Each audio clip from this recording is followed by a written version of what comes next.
This episode of Get Outta Here, the AP Travel Podcast, is sponsored by Carnival Corporation, the world's largest cruise company with 10 of the world's leading brands, including Carnival Cruise Line, Cunard, Holland America Line, Princess Cruises, and Seabourn.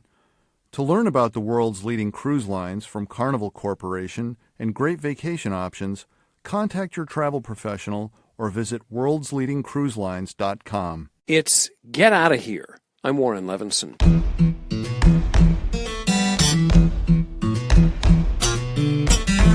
A few years ago, I was at a bicycle expo in Manhattan. Now, if you know me at all, you know that I'll sneak a bicycling reference into pretty much every topic of conversation, so why not get that out of the way up front? I saw one booth where they were hawking breathing masks and asserting, one day you will no sooner go out on your bike without one of these than without a helmet. Well, that seemed a little extreme, and I'm still not wearing a breathing mask. But the real surprise came when I asked, where did the idea come from? Bali came in response. An Indonesian island paradise with an air pollution problem? Turns out it's not alone. We're taking a little different tack with this show. Oh, we're traveling, but the travel we'll be talking about is Beth Gardiner's Air Pollution World Tour. Beth is a former AP correspondent in New York and London, and she's written a new book on the subject called Choked: Life and Breath in the Age of Air Pollution. Her Air Pollution World Tour took her from London to Los Angeles, from Krakow to Delhi to Berlin, where local authorities are attempting to dial back a reliance on private cars, with some encouraging results. And she's here to talk about the book and about her trip. Beth Gardiner, let's start with what's the germ of this book? Where does it come from? What led you to look at the effect that air pollution has on all of us? Well, it really sprang out of my own personal experience living in London, actually. Not, fortunately, personal experience in the sense of having had any health problems caused by air pollution myself or in my family, but in the sense of sort of gradually coming to realize that this was a really serious problem, actually, in London. It's much wider than that. Europe as a whole has a real significant air quality problem. But for a long time, it seemed to be something that no one ever talked about. So I lived in New York before I moved to London almost 19 years ago. And from the beginning, I was always bothered by this sort of really kind of awful smell and a thickness to the air that you could almost taste when I walked out on the street in London. And I had never noticed that in New York, even though it is obviously also a really big city with lots of cars and traffic. But it didn't seem to be something that anyone really ever talked about. So I kind of pushed it to the back of my mind and stopped thinking of it as anything other than an annoyance. Until many years later, when I happened to be working on a story that was to do with the 2012 Olympics coming to London, and the subject of the article was to do with the air quality and how it would affect the athletes. And it really didn't take me more than sort of 5 minutes of Googling as I was researching that piece for my jaw really to drop, because what I saw was that the science of air pollution and what it does to us is very powerful. And so are the effects of pollution on our bodies. And, it's linked not only to sort of asthma and breathing problems, which I think I would have been pretty ready to believe, but also to just a really shocking range of other problems, right up to and including the biggest health problem of all. Premature death rates go up when pollution goes up. So as I began to learn that, it obviously bothered me as someone who lives in London, as a parent of a then pretty young child. But as a journalist, it also really struck me as a big story, because I started to wonder why this wasn't something that I was reading more about and why it wasn't something that people were talking more about. So that wasn't exactly when I started working on this book, but I think that was when the idea sort of began to grow in my mind. And once I did start, delving into it a little bit more deeply, I realized obviously that this is not a problem that is just confined to London. It's a global problem. There's a statistic from the World Health Organization that says that more than 90% of people on Earth breathe air that's unhealthy. So eventually I sort of started following the story where it led, and it took me around the world. I went to China and India and Poland. I spent a lot of time in the U.S., particularly California, kind of trying to tie together all the pieces of the strands of this story. And that's where it becomes, at least for our purposes, a travel story. So, there's a harrowing chapter in Delhi. Talk to me about, you didn't go to Delhi to look at the things that people go to look at when they go to India. You went to basically look at the air.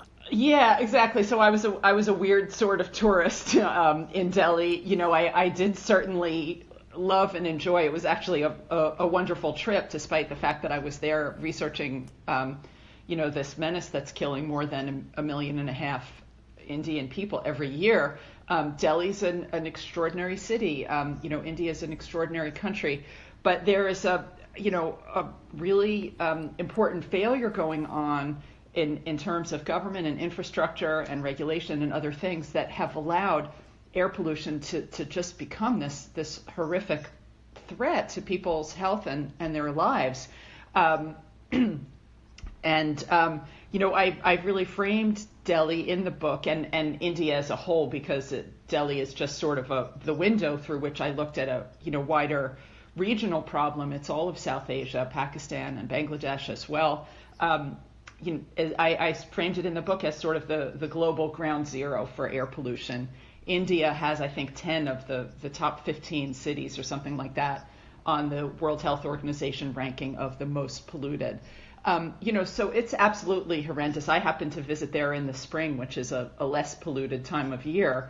Their worst pollution comes in the autumn, when farmers outside the city set fire to their fields after harvest, and these huge, thick clouds of smoke, which are so heavy that NASA photographs them from space, they just drift and they sit over the city, and they, cause the pollution to get so bad that, drivers are getting into car accidents because the visibility is so poor on the roads, and flights are disrupted, and more importantly, many thousands of people, many of them children, are in the hospital. But even in the springtime, when it was cleaner but not clean, you could sort of see the smoke, the pollution shimmering in the headlights and the street lights at night, and during the daytime kind of hanging like this shroud over buildings. And people really feel the effects.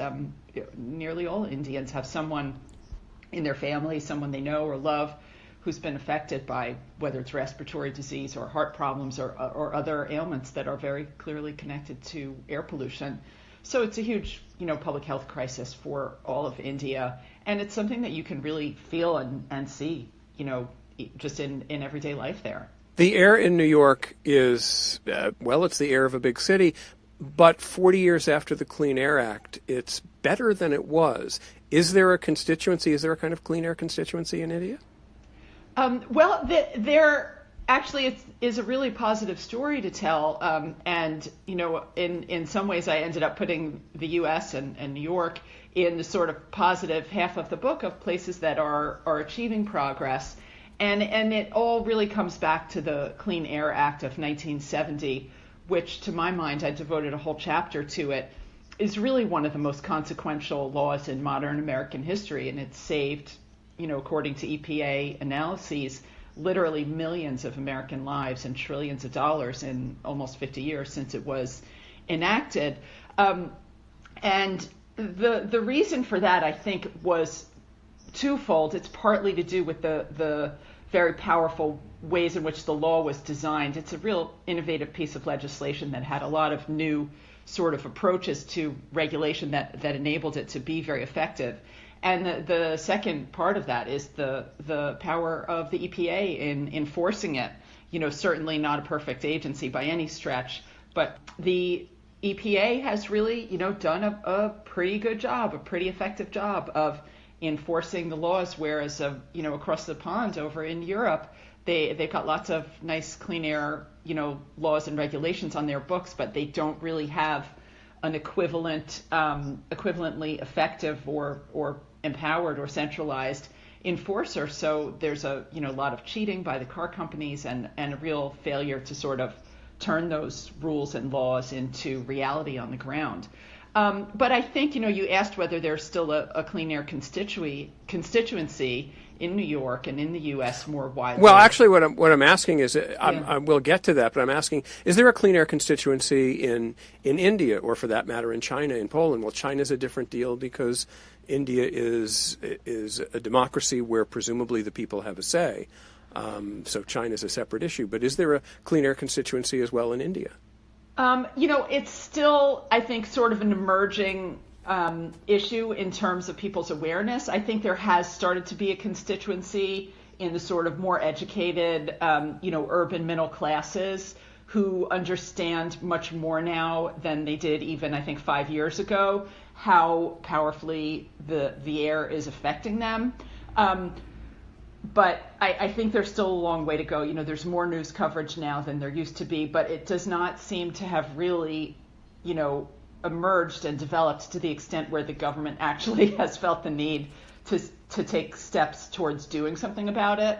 And that is a contrast with China, which, as you say, obviously is not a democracy where people can express their will through the vote.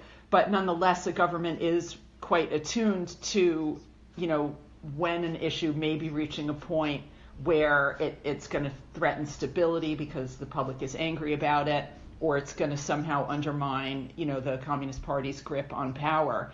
And I think that has happened in China to some extent over the last probably 8 or 10 years.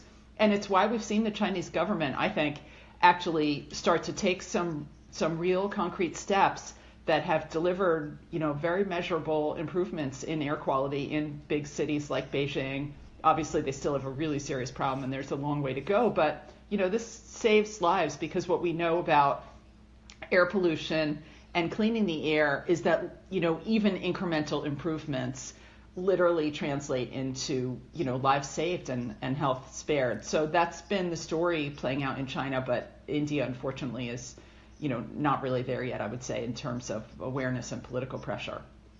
Does your research in this make you sensitive everywhere you go, everywhere you travel, that I must be breathing in something that could be shortening my life?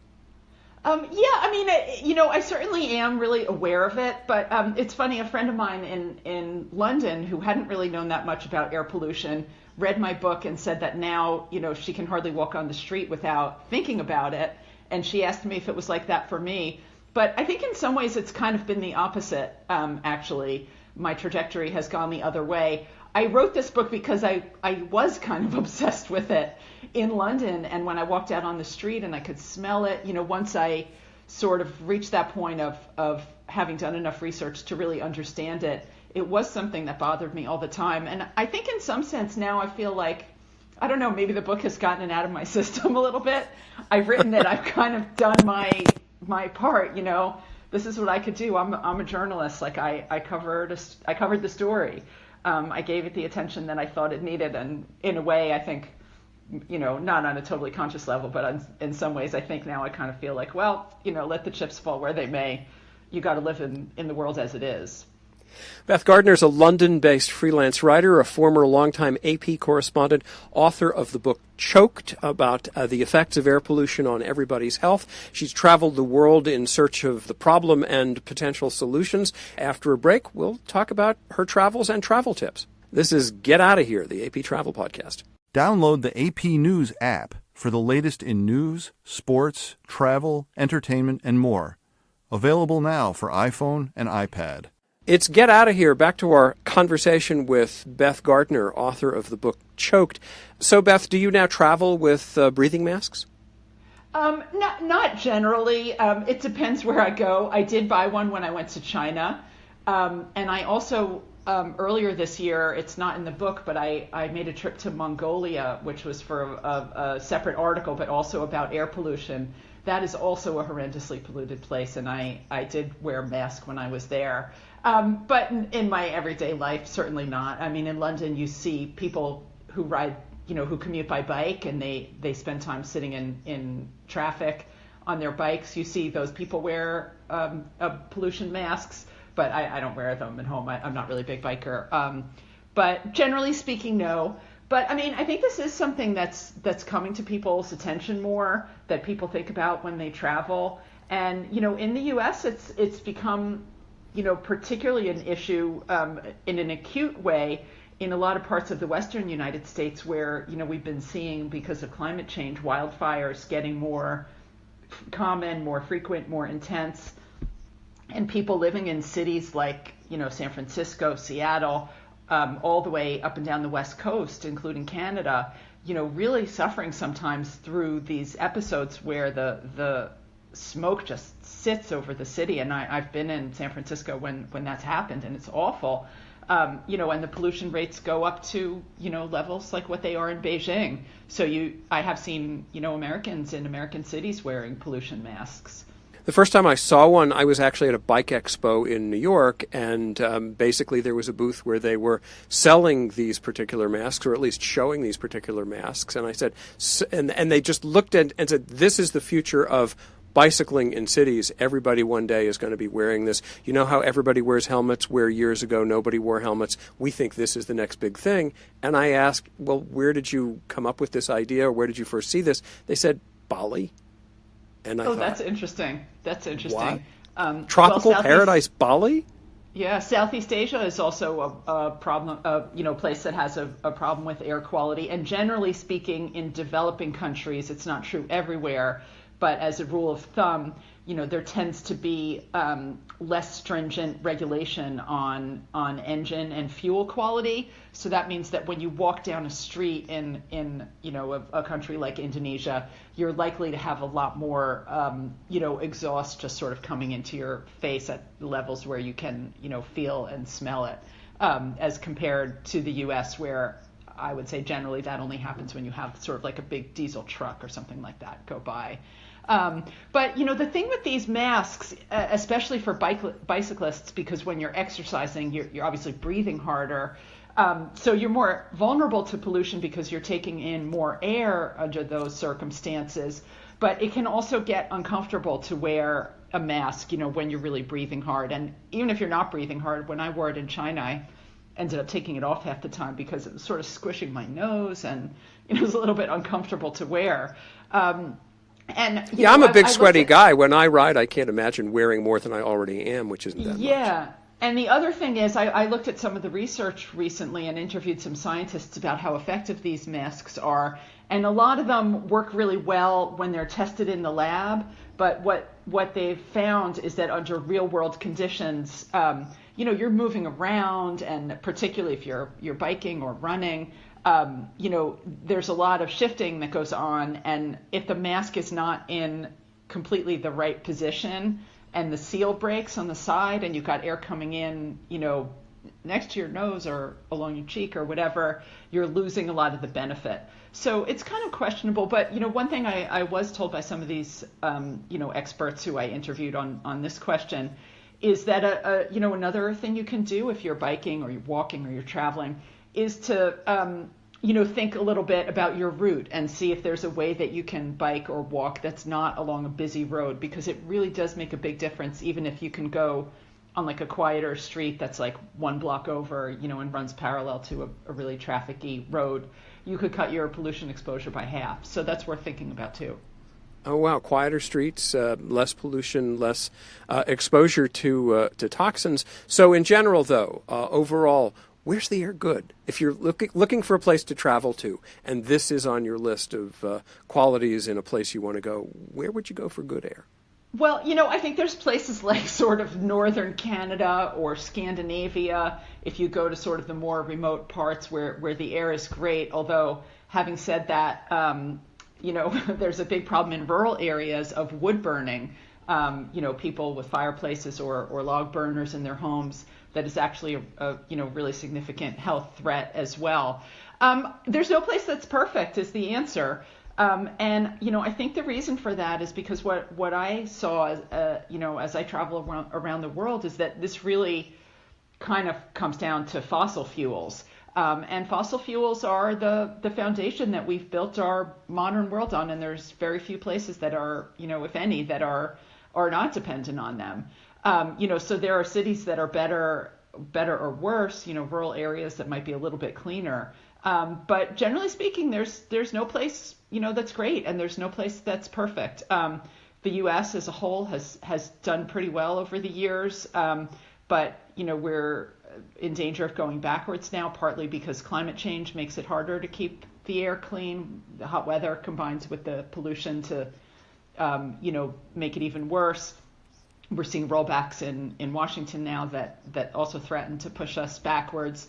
So there's no place that's perfect, but I think it's also worth keeping in perspective if you're a traveler and you're just going somewhere for a couple of weeks. That's different to somebody who lives in Beijing or Delhi or another really polluted city, because there can be sort of immediate short-term effects. We know that heart attacks and strokes and emergency room admissions go up on polluted days, but the more the bigger effects are over a lifetime. What's the impact on you if you breathe day in and day out over years of your life? So if you're just traveling, you're going on vacation to China or something, I mean, sure, bring a mask, but I don't think it's something that's gonna be life ruining. Exactly. It may be something that you feel uncomfortable. If you have asthma, you suffer a little bit, but generally speaking, it's the longer term exposure that does real damage. Right. Go see the sites anyway. Beth Gardiner, thank you very much. I really appreciate your taking the time. It's been great talking to you, Warren. Beth Gardiner is a former AP correspondent in New York and London and the author of Choked, Life and Breath in the Age of Air Pollution, just out from the University of Chicago Press. And now, my favorite trip. Someone told me you show up for the people who matter the most to you. London's a little more than diesel-fouled air. A TV version of the Richard Curtis movie, 4 Weddings and a Funeral, is playing now on Hulu, and Rebecca Rittenhouse is in the cast. She lived in London for the 6 months of filming, and it turns out to have been a pretty sweet perk, as she told our entertainment writer Alicia Rancilio recently. You had to move to London for filming, correct? I did. It was terrible. It was just so hard to live in Notting Hill in my beautiful flat. It was just, man, I hated it. And how long were you there? 6 months. Yeah, I went full Richard Curtis universe. I had my florist, I had my butcher, all these little specialty shops, the cheese shop, the wine shop. It was perfect. Perfect. I was 2 blocks from Portobello Road. I miss it. Would you say, do you know your way around well now? Pretty well, but London is surprisingly large. I thought that I was going to, you can walk around your neighborhood and then the neighborhoods around it, but more than that, it would take me like an hour to walk to Mayfair, which is central London. It's just so much bigger and more spread out than I thought. There's still a lot of exploring to do. I'm hoping to get another job in London so I can go back, maybe stay in a different neighborhood. Yeah. Do you have like a favorite area? Obviously you were in Notting Hill, which is... Yeah, I did love Notting Hill, but my friend Zoe Boyle, who is also in the show, she plays Gemma, lives in East London in Shoreditch, which is super cool and hip, and that's an area I would be interested in exploring as well.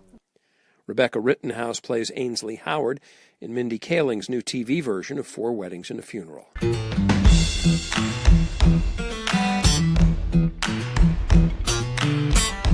And that's the show. Get Outta Here is a production of the Associated Press, produced under the supervision of Nikessa Moody and Peter Costanzo. We'll see you next time.